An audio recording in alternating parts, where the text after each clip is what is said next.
All right, today we're going to be learning about wall types and wall details. We're going to the floor plan to look at one of these wall callouts here. Here's one we've identified as K1. K1 is a wall type. And so now we want to look at that wall type. And so let's go back to the page that we started at. At the top, along the top, you can see all of our list of wall types.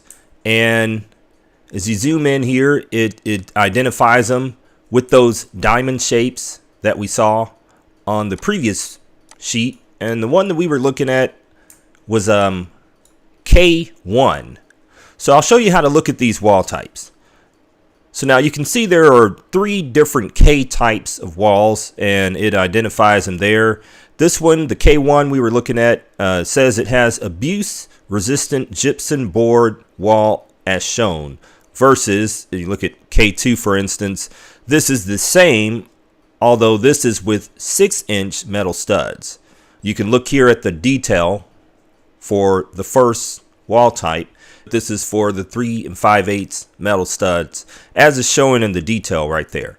Okay, so breaking the detail apart, right here you have your deck. This is like your structural deck. This isn't necessarily your ceiling, because your ceiling may be something like an acoustical tile or a drywall ceiling, a hard ceiling, or something like that. So this is actually your deck. So the structural member, horizontal member that's above, the next floor above.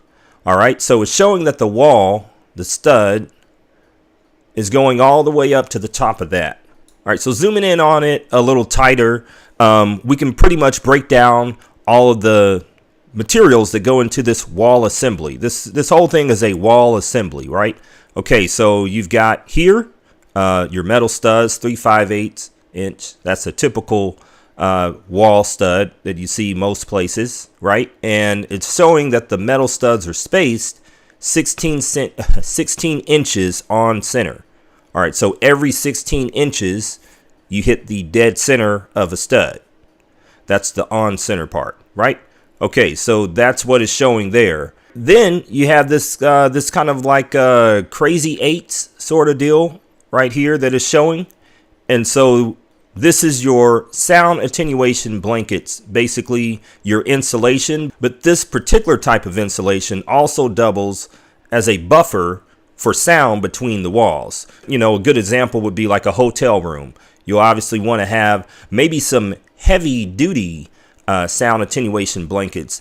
Okay, and then either side of the wall, you've got 2 5/8 inch abuse resistant gypsum board. Here is the ceiling.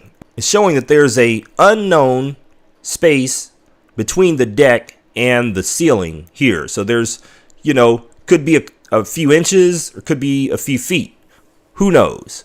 But that's why they have that break line there to identify that. All right, so as you're scrolling across, you can see that some of the walls are made with different materials. They're not all just drywall walls that you see. Some are CMU walls, non-rated CMU walls. The non-rated means that they don't have a fire rating.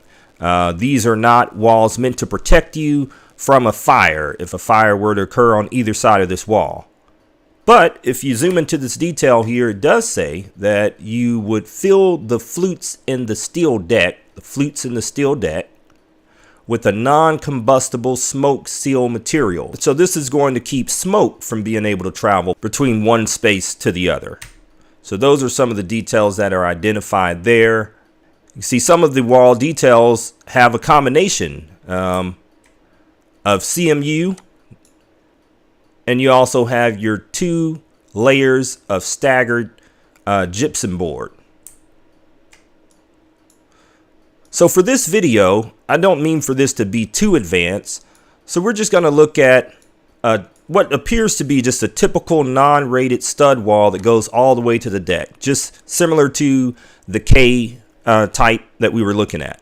All right, so here it's taking the wall from pretty much right when it meets the ceiling and goes all the way to the deck. So you have a few more notes, and we'll look at those right now. Okay, so similar to that note that we just saw, it's saying that you fill the flutes in the steel deck with non-combustible smoke seal material. Now this is normally something similar to a real dense sponge that can be compressed. A real dense sponge. I'll flash a picture of this type of material up right here. And so, you know, if you've been in, you've seen an exposed deck, you notice that there are flutes in the deck. That's what these are, is flutes in the deck. And so it's saying here to fill those flutes with this material in order to keep smoke from being able to travel from one side of the wall to the other. Because you do see, as you zoom in here, right below that, that there appears to be a space, an open space, where the drywall doesn't go all the way up, where it can be sealed with some sort of material, you know. So there's something happening there. But let's not get too hot, you know, far ahead. Okay, so here, this is a 18 gauge steel plate. It's 8 inches long by the width required at 24 inches on centered, screwed to the roof deck for securing the runner. All right, so that's a lot. But what is basically, this is going to serve as like a backing.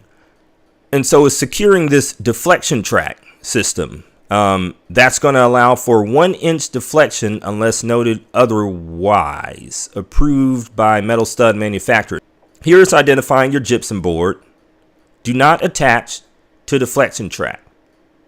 All right, and then it shows the bat installation where required by wall type. Now in the K1, like we saw, it was a special sound attenuation blanket. And then you have your ceiling. So there you have it.